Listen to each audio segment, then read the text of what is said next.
Python programming പഠിക്കാൻ ആഗ്രഹിക്കുന്നവരാണോ നിങ്ങൾ? എങ്കിൽ നിങ്ങൾക്ക് ഉറപ്പായും പണി കിട്ടും. അതും ചില്ലറ പണിയൊന്നുമല്ല, ഏകദേശം 10 ലക്ഷം രൂപയൊക്കെ സാലറി കിട്ടാൻ സാധ്യതയുള്ള ഒരു പണി. അതെ, പൈത്തൺ പ്രോഗ്രാമിംഗ് പഠിക്കുന്നവർക്ക് ഇപ്പോൾ മിനിമം 10 ലക്ഷം രൂപ സാലറിയുള്ള ജോലിയൊക്കെ കിട്ടാനുള്ള സ്കോപ്പ് ഉണ്ട്. പൈത്തൺ പഠിച്ചിറങ്ങുന്നവർക്ക് ഇപ്പോൾ അത്രയ്ക്ക് വലിയ ഡിമാൻഡാണ്. Web development, data science, machine learning, automation, artificial intelligence and even ഗെയിമിംഗിൽ വരെ ഇപ്പോൾ പൈത്തൺ ഉപയോഗിക്കുന്നുണ്ട്.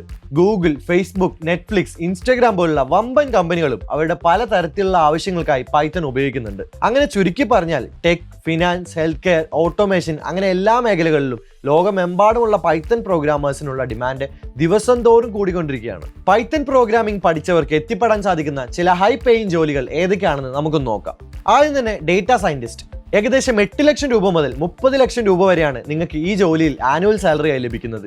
ഒരു എഞ്ചിനീയർ ആയാൽ നിങ്ങൾക്ക് 12 ലക്ഷം രൂപ മുതൽ 40 ലക്ഷം രൂപ വരെ ആനുവൽ സാലറി ആയി ലഭിക്കും.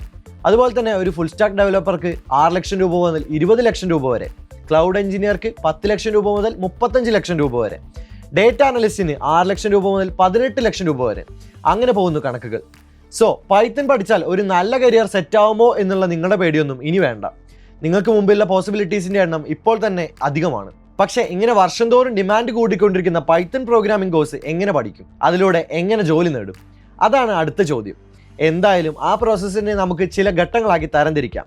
ആദ്യത്തെ ഘട്ടം പൈത്തണിന്റെ ബേസിക്സ് പഠിച്ചെടുക്കുക എന്നതാണ്. പൈത്തൺ പ്രോഗ്രാമിന്റെ സിൻടാക്സ്, വേരിയബിൾസ്, ലൂപ്സ് എന്നിവയൊക്കെ അതിൽ ഉൾപ്പെടും. രണ്ടാമത്തെ ഘട്ടം ചെറിയ ചില പ്രൊജക്റ്റുകൾ ചെയ്യുക എന്നുള്ളതാണ്. ഒരു കാൽക്കുലേറ്ററോ ഒരു ടു ഡു ആപ്പോ അങ്ങനെ എന്തുമാവാം. നിങ്ങൾക്ക് അത് നിങ്ങളുടെ പ്രോഗ്രാമിംഗ് സ്കില്ലുകൾ ഉപയോഗിച്ച് പ്രാക്ടീസ് ചെയ്യാനും അവയെ കൂടുതൽ മെച്ചപ്പെടുത്താനും ഒക്കെ ഇത് ഉപകരിക്കും. മൂന്നാമത്തെ ഘട്ടം നിങ്ങൾ കോഡിംഗ് പ്രോസസ്സ് കൂടുതൽ എളുപ്പവും എഫിഷ്യൻറ്റുമാക്കാൻ സഹായിക്കുന്ന പല വിധത്തിലുള്ള കോഡിംഗ് ലൈബ്രറികൾ പഠിച്ചെടുക്കുക എന്നുള്ളതാണ്. പാൻഡാഷ്, ജാങ്കോ, ടെൻസർഫ്ലോ തുടങ്ങിയ ലൈബ്രറികളൊക്കെ ഇക്കൂട്ടത്തിൽ പെടും. റിയൽ വേൾഡ് പ്രോജക്റ്റുകളിൽ വർക്ക് ചെയ്യുക എന്നതാണ് നാലാമത്തെ ഘട്ടം. ഉദാഹരണത്തിന് AI ചാറ്റ്ബോട്ട്, വെബ് ആപ്സ് പോലുള്ള പ്രോജക്റ്റുകൾ. അത്തരത്തിലുള്ള പ്രോജക്റ്റുകളിൽ വർക്ക് ചെയ്യുന്നത് വഴി നിങ്ങൾക്ക് പ്രാക്ടിക്കൽ എക്സ്പീരിയൻസ് നേടാം, നിങ്ങളുടെ കോഡിംഗ് എബിലിറ്റികൾ മെച്ചപ്പെടുത്താം. അതിലൂടെ ഒരു സ്ട്രോങ് പോർട്ട്ഫോളിയോ തന്നെ നിങ്ങൾക്ക് ബിൽഡ് ചെയ്തെടുക്കാൻ കഴിയും. ഇത്തരത്തിൽ നിങ്ങൾ ബിൽഡ് ചെയ്തെടുക്കുന്ന നിങ്ങളുടെ പോർട്ട്ഫോളിയോ പൊട്ടൻഷ്യൽ എംപ്ലോയേഴ്സിന് മുന്നിൽ എഫക്റ്റീവായ രീതിയിൽ തന്നെ ഷോക്കേസ് ചെയ്യുക എന്നുള്ളതാണ് അവസാന ഘട്ടം. ലിങ്ക്ഡ്ഇൻ, ഗിറ്റബ് പോലുള്ള പ്ലാറ്റ്ഫോമുകൾ ഉപയോഗിക്കുന്നതാണ് ഇതിന് ഏറ്റവും നല്ലത്. ഈ പറഞ്ഞ സ്റ്റെപ്പുകൾ ഫോളോ ചെയ്താൽ നിങ്ങൾക്ക് നിങ്ങളുടെ ഡ്രീം ജോബിലേക്ക് എത്തിപ്പെടാനുള്ള ചാൻസ് ഇപ്പോൾ ഉള്ളതിനേക്കാൾ ഇരട്ടിയാവും തീർച്ച. സോ ഇനി എന്ത് നോക്കാൻ, നമുക്കങ്ങ് പഠിച്ചു തുടങ്ങാന്നേ. ഇതിനെക്കുറിച്ച് കൂടുതൽ അറിയാൻ താല്പര്യമുള്ളവർ താഴെ കമന്റ് ബോക്സിൽ പൈത്തൺ എന്ന് ടൈപ്പ് ചെയ്യൂ.